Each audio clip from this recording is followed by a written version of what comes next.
He slammed the file down so hard the stapler bounced. "I don't care about protocol. Clear your damn desk." Every head in the room snapped up. Phones stopped mid-ring. I watched from 2 rows over, fingers frozen above my keyboard, mouse still in my hand. Just 30 seconds earlier, Todd had been calmly explaining that the discrepancy in the warehouse intake was already flagged. An outdated barcode miscategorized under inbound priority, logged, noted, pending correction. Nothing dangerous. Nothing that couldn't wait till EOD. But the new guy, Mr. MBA with his Patagonia vest and a caffeine complex, was on one of his power kicks again. COO for 8 weeks and already running the place like he was Moses descending from the mountaintop, hurling stone tablets at anyone who dared exhale wrong. The whole floor was silent. You could hear the HVAC groaning overhead. Todd didn't argue. That's the thing. 14 years here, and he just nodded. That kind of nod that wasn't submission, but something colder, something final. He gathered his things slowly, didn't even look up when 2 security guards emerged from nowhere, flanking his cubicle like he'd just been caught stuffing laptops in a duffel bag. But then, this is what stayed with me, he stopped at his terminal. Just a pause. Barely 2 seconds. His fingers moved like he was typing out a grocery list, eyes blank. 1 line of code, entered so smoothly it felt like déjà vu. And then he was gone. No box, no scene, just a man swallowed by silence. Hey, quick pause while we're here. If you're listening and find stories like this worth your time, it'd mean the world if you hit the like button and subscribed. 97% of people watch without subscribing, and every single one really helps our team keep these coming. All right, back to it. After Todd left, no one said a word. Not even Karen from HR, who usually finds some way to chirp a morale-boosting one-liner when someone's walked out. Not today. People just went back to their screens, pretending to work, pretending they hadn't just witnessed something rupture in real time. By 4:17 p.m., the Slack channels were buzzing. No one said his name outright, but you could feel it. The temperature had changed. Then Rick from Ops muttered, "Did anyone else see what he typed before he left?" And suddenly, we were all listening again. Because here's what half the company forgot, and the other half never knew. Todd wasn't just some desk jockey. He was the system. Every automation, every back-end patch that kept our Frankenstein logistics software duct-taped to life. Todd built it, or at least maintained the mess, when no one else could understand it. He'd been here since we were still using thermal printers for package labels and counting pallets by flashlight when the power cut. Every vendor integration, every inventory demon, his fingerprints were buried deep. And now, he was gone. Nobody knew yet, but we'd all just watched a man quietly flip a kill switch. Not out of rage, out of design. Like he had anticipated this moment years ago. Maybe even built it into the bones of the system, just in case. But that realization wouldn't hit until Monday. And by then, it'd be too damn late. The office was eerily quiet that Friday evening. Even after Todd was gone, people lingered. Nobody wanted to be the first to leave. Like the walls themselves were waiting for something to give. But nothing did. Not yet. The lights dimmed automatically at 6, and one by one, we shuffled out under the dull hum of fluorescence, each pretending this was just another week wrapping up. By Saturday morning, the emails started. A blast from the new COO, his 4th vision update in as many weeks. titled Cutting the Fat, Efficiency in Motion. He wrote like a man who had watched one too many TED Talks at double speed. He called Todd's termination a strategic pivot and praised the team for leaning in. It made my stomach turn. He even posted some over-edited selfie on the company's LinkedIn page, smiling with our branding behind him, captioned, "Streamlining inefficiencies, moving fast. Proud of this team." I showed it to my husband over breakfast and he nearly choked on his eggs. Meanwhile, the back-end team was already on edge. Saturday's inventory ping scripts were lagging. Nothing huge, just a few hiccups, delays in routine crawlers that usually ran smoother than butter. The kind of stuff Todd would catch before the logs even time-stamped it. But now, nobody was sure whose job that was anymore. Nobody wanted to touch anything they didn't understand. By Saturday night, I got a message from Elena in procurement. "We're seeing duplicates in the order batching. You hearing anything?" I wasn't, but I should have been. Something was off. Everyone could feel it, like a clock ticking in a locked room. Sunday morning, IT requested deeper access to the codebase. Todd had always maintained a unique permissions tier, legacy-rooted, the kind you don't touch without gloves. It was buried under the old Unix shell, predating the current CTO. But the COO shot them down hard. "Why would I give outsiders root access? Just fix it," he barked during a call one of the interns live-tweeted and then deleted. Word spread fast. And Todd? He didn't take a thing. Not a file, not a drive, not even his souvenir coffee mug with the binary joke printed on it. IT confirmed 0 downloads, no logouts, no credential fails. He just disappeared. But that's what rattled people most. No angry goodbye email, no inbox bomb, just pure surgical absence. Like he'd removed himself from the equation with the precision of someone who had planned it down to the keystroke. That quiet kind of exit. That wasn't peace. That was a prelude. Late Sunday, I heard from Kevin, the security guy on duty when Todd left. He texted me a screenshot of a message he'd sent to Todd that afternoon. "Man, that was brutal. You okay?" No reply. Just the little delivered checkmark. Operations technically still ran, no crashes, nothing on fire. But people were restless. Packages weren't syncing correctly. Fulfillment flags were popping on old orders we'd already closed. And someone noticed the warehouse automation dashboard wasn't updating stats after the usual cycle. It still showed Friday's last known sync, 3:13 p.m., 1 minute before the blowup. By the time Sunday night crept in, I wasn't the only one who couldn't sleep. You could feel it on Slack, lurkers in every channel, reading, not typing, waiting, holding their breath. Because whatever Todd had done, it wasn't loud, but it was coming. By 7:03 a.m. on Monday, the warehouse ops terminal just stopped. Not crashed, not frozen, just locked mid-sync like someone had hit pause on the entire damn backbone of the company. Jess in inventory called me from the floor, panicked whisper like she was reporting a crime.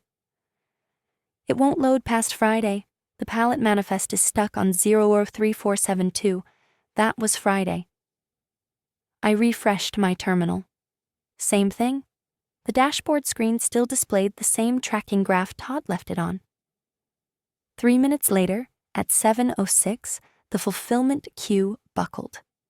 Every outbound order sat blinking in the queue, unassigned.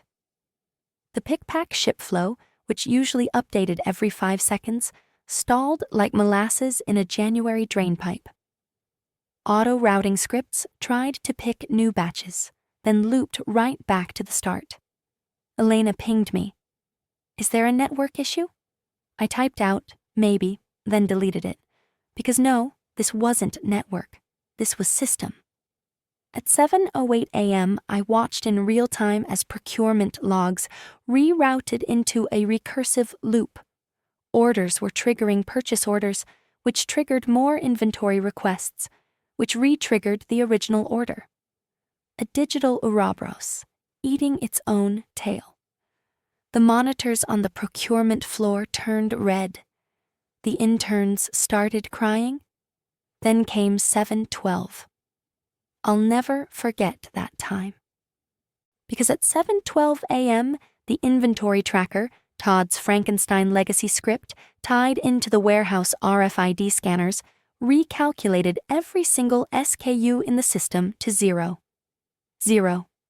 4 warehouses, 12 distribution centers, 32 partner nodes, gone. On paper, we didn't exist anymore. According to the system, we had the same amount of product as a church bake sale in a tornado. The COO, of course, didn't show up until 8:04, Starbucks in hand, grinning like he'd just benched 250. But by the time he hit the floor, the entire ops team looked like they'd been trapped in a burning elevator all morning. He asked for a status update. No one answered. He asked again, slower. Still nothing. Finally, someone from IT, Noah, I think, stood up and said, "We've isolated the failure to a core automation process. We're trying to run a restore now." "Good," he snapped. "Then do it. Restart the damn thing." So they tried. I was there. They tried to run the override protocol. The screen blinked, then displayed one line, plain white monospace text against a black background. "Enter legacy credential, SYS root P silence." The IT lead stared at it like it was a riddle from a dream he couldn't quite remember. "That's old. Like, really old. We haven't touched that credential string in years." The COO leaned over his shoulder. "Then bypass it?" Noah shook his head. "You can't. It's hard-coded, part of the original resiliency framework, tied to a biometric profile and root credential pair, Todd's profile." "What do you mean, Todd's?" the COO snapped. "I mean the system thinks Todd is the only person authorized to restart this module. Without his login and biometric key, it's locked down." That's when the smug started to melt. The blood left his face and pooled somewhere in his overpriced loafers. "You're telling me the guy we fired is the only one who can fix this?" No one answered. That was the moment it dawned on everyone. Todd hadn't made a mistake. He'd made a choice, and whatever he'd typed before walking out wasn't an accident. It was a door slamming shut behind him, a door none of us had the keys to. By noon, a black Escalade pulled up out front, and a man in a slate-gray blazer stepped out, suitcase in hand, sunglasses still on inside the building. He didn't shake hands, didn't introduce himself, just walked straight to the terminal like someone arriving to inspect a plane crash they already knew the cause of. He was the kind of man who always carried his own hotspot and had a laptop with more ports than our entire IT budget. He popped it open, jacked into the legacy terminal with an adapter I'm not even sure exists on the market anymore, and typed for maybe 30 seconds. Then he stopped, sat back, and laughed. Not a chuckle. A deep, full-bodied, "What the hell did you think was gonna happen?" laugh. It echoed through the ops floor like a grenade in a library. The COO was right behind him, all puffed up chest and fake confidence, already trying to project dominance. "What's so funny?" he demanded. The consultant didn't look at him. He just kept scanning the screen, eyes flicking line by line through the frozen logs and framework. You fired your root integrator? He asked, deadpan. Seriously? That's irrelevant, the COO snapped, voice tight. We're dealing with what appears to be sabotage. No, the consultant cut in sharply. No sabotage. This is clean, surgical, deliberate, but not malicious. This was part of the original resiliency protocol. You'd know that if you'd bothered to read the SOPs. He reached into his bag, pulled out a manila folder thicker than my entire onboarding packet, and dropped it on the table like it was a weapon. On top was a faded printout labeled Fail-Safe Mode, Rev 2.4, dated April 9th, 2013.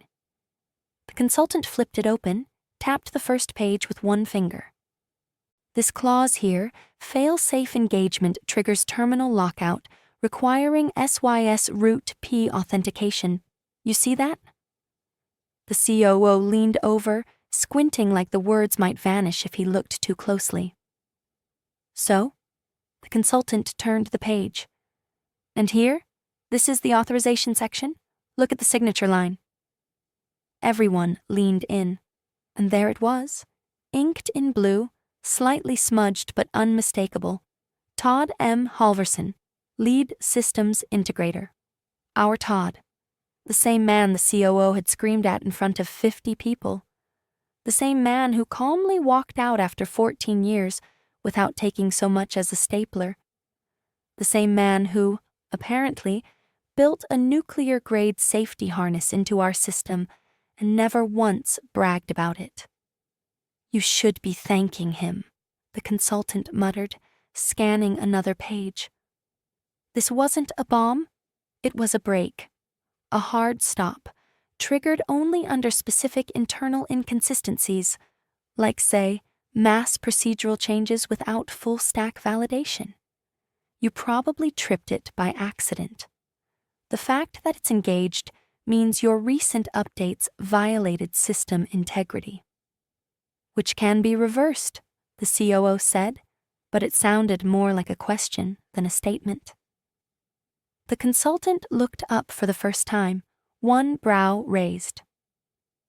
Sure, in about 6 to 8 weeks, maybe longer, you'll need to rebuild the framework from scratch or acquire SYS root P authorization. And where do we get that? The consultant shrugged, like it wasn't his problem. From Todd. He built it. He's the only one who can reset it. The room went still. Someone at the back let out a slow breath. And just like that, the balance of power shifted, completely, quietly, and unmistakably, into the hands of the one person who wasn't even in the building. Tuesday morning, the CEO's private jet touched down 6 hours ahead of schedule. He was supposed to be in Lake Tahoe till Friday, off-grid with his second wife and some brand-name therapist.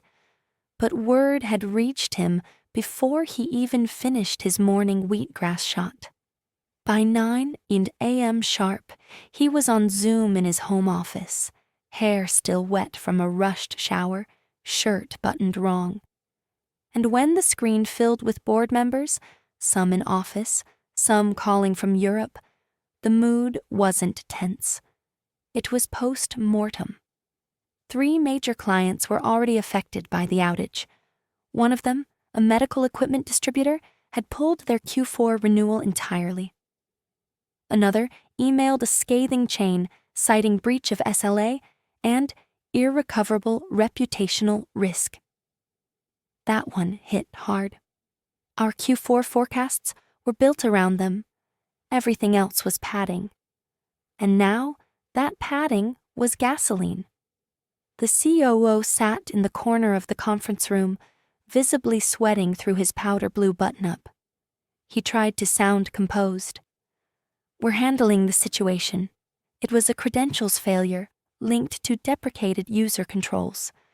We're initiating a workaround. The consultant, patched in from his hotel room with a glass of something amber on his desk, didn't even let him finish. No, you're not, he said flatly. This isn't a permissions failure. It's a triggered protocol. The system did exactly what it was designed to do. It shut itself down to prevent further corruption. Restart isn't possible without the SYS Root P credential, which no one here has. The legal advisor, Marcia Lynn, our internal counsel with a voice like a guillotine, stepped in.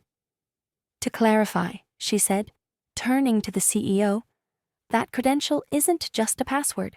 It's a multi-factor authentication tethered to both the employee credential and a biometric key registered solely to Mr. Halverson. That profile was terminated on Friday. So reauthorize it, the CEO snapped. We can't, Marcia replied calmly. Under our own security compliance protocols, that profile is now classified as expired and locked. Reactivation would require employment reinstatement, which... She opened a second window on her screen, sharing it with the board. Violates Clause 8B of the severance agreement? The document blinked into view, a standard boilerplate contract, except for one new paragraph, highlighted in yellow. Clause 8B, rehire limitation.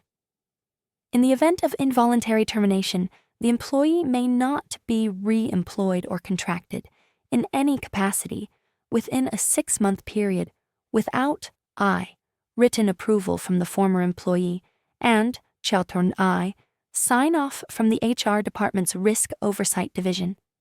Every head on the call turned toward the COO. He looked like he'd been hit with a defibrillator. That's a formality, he stammered.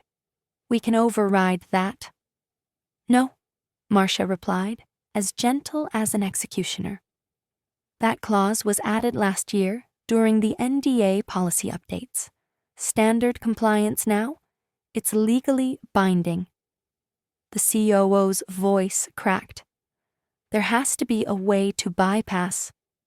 There isn't, the consultant said, sipping his drink like it was popcorn. You fired the one guy who knew where the system's spine lived, then tried to patch it with duct tape and ego.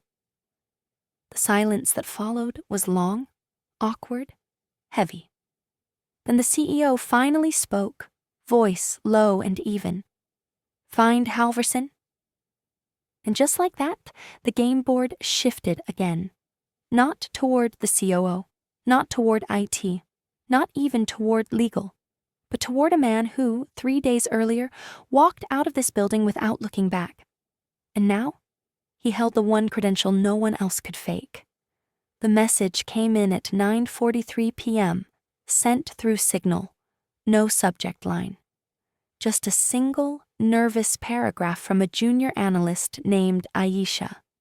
The kind of quiet brain you overlook until everything's broken and only she remembers where the fuse box lives. If you're seeing this, I know you wrote the SWIS Root P lockout protocol. We're stuck. I'm sorry for what happened. They're all freaking out. The consultant's giving them hell. Legal's in full scramble mode. I don't know if you care, but I thought you should know. They need you. It sat in Todd's inbox for 26 minutes before he responded. And when he did, the reply was exactly 4 sentences long. It's not personal. I built it to be safe. It failed safe, just like it was supposed to. And I made sure it could only be fixed the right way. No anger, no gloating, no passive-aggressive, should have thought of that. Just architecture, just logic. Todd's style, pure, stripped-down intent. The same tone he used when explaining why we couldn't delete a batch script during a network migration. Not because it was sentimental, but because it mattered. Aisha didn't respond right away. I imagine she just stared at the message, maybe reread it twice, maybe more. Then, against every legal protocol drilled into us since onboarding, she took a screenshot and sent it to internal legal with a one-line note. He responded, read this. 10 minutes later, Marcia Lynn had it in her inbox. Another 15, and the CEO did too. And just like that, the conversation shifted. The tone changed. You could feel it even through email headers. People who'd spent the weekend calling Todd dead weight were now calling him the systems architect. The term mission critical got thrown around like it was candy at a parade. Even the COO, who'd spent the entire day pacing the C-suite and muttering about legal workarounds, went silent. He stopped taking calls, stopped barking orders, just shut his office door and stayed there. And while all that happened, while legal built contingency plans and PR drafted client damage control, Todd was gone. Not hiding, not posturing, just unavailable. Living. The system wasn't down because he broke it. It was down because it had finally followed the rules he wrote over a decade ago. Rules no one respected. Until now. Wednesday morning, the COO made his move. It started with a back-channel email to Todd's old personal address, the one HR had archived 2 days ago.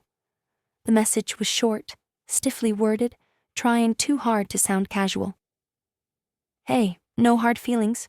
We could use a hand. Let's talk. The reply never came, because it never reached him.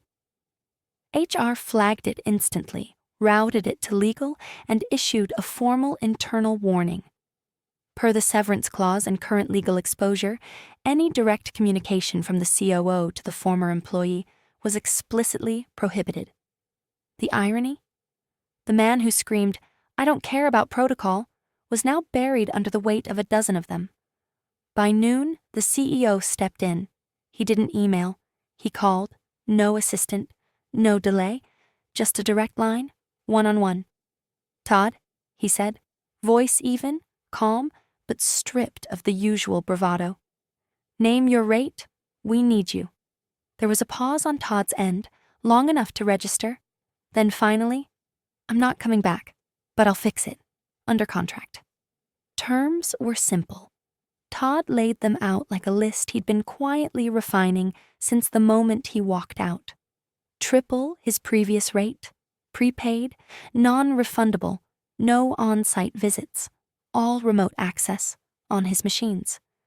Communication through one point of contact only, Aisha, the junior analyst. And the final detail? That was the one that made legal blink. An amendment tucked at the bottom of the contract draft, under retention of framework rights. In the event of early termination, all non-exclusive intellectual property associated with the resiliency framework, including proprietary scripts, architecture, and protocol logic, shall revert to Halverson LLC for unrestricted future use and licensing. Translation: if they fired him again, he kept the blueprint and could sell it. The CEO asked legal if it was risky. Marcia responded with one sentence. "It's not risky, it's generous." He could have demanded exclusive rights and walked. The board approved the contract within the hour. Payment cleared before 4 p.m.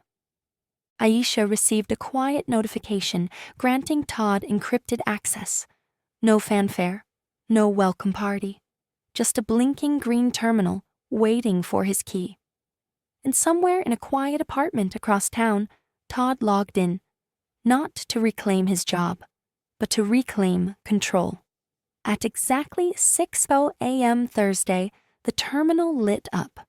No sirens, no company-wide announcement. Just a low-level system heartbeat pinging back to life under Todd's steady hand. From his small apartment, 3 monitors stacked in vertical array, he initiated the first stage of the rollback script. Nothing flashy, no fireworks, just line after line of green text cascading down the screen like rain easing after a storm. By 6:17, inventory began to sync. RFID trackers reconnected, SKUs repopulated. The zeros that had haunted the warehouse display screens flickered, stuttered, then snapped back into legible stock counts. Not just accurate, but better. Todd had silently embedded a patch into the framework to reprioritize flagged items based on demand forecasting. The system didn't just wake up, it woke up smarter. By 6:44, the logistics queue was fully cleared. Orders that had been frozen in limbo now rushed through the system with surgical precision. Drivers received new routing instructions. The pick-pack floor buzzed back to life. The line supervisors, who had spent 3 days sleepwalking through chaos, began to breathe again. And Todd?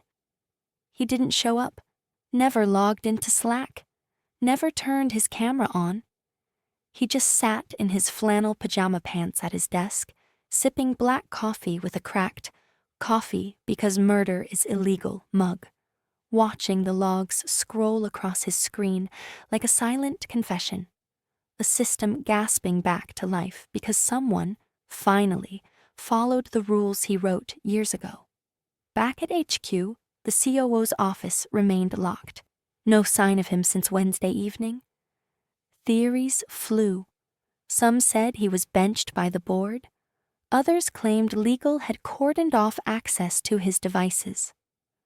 By noon, the only thing left of him was his nameplate, still bolted to the glass door. The board, meanwhile, made their move. They convened a private session, no minutes shared, and quietly enacted the consultant's resignation clause. It had one new stipulation. Effective immediately, all future C-suite hires required pre-implementation infrastructure briefings and clearance by systems compliance. Translation? No more hotshots without understanding how the machine actually runs. Peace returned, but it didn't look like the old peace. It was quieter, leaner, smarter. Aisha was quietly promoted to systems liaison, reporting directly to the CEO, and every terminal now included a footer note, embedded in the codebase. System integrity maintained under resiliency protocol, Rev 2.4 Todd's work, buried for years in legacy systems and overlooked documentation, was now doctrine. And for the first time in days, nothing broke, nothing crashed. Just stability, humming in the background, restored on the terms of the man they tried to erase. By Friday morning, the glass nameplate was gone. No announcement, no goodbye email, just an HR memo sent at 6:12 a.m. that read, "Effective immediately, COO Bradley M. Whitmore is no longer with the company." No further detail, not even a temporary replacement named.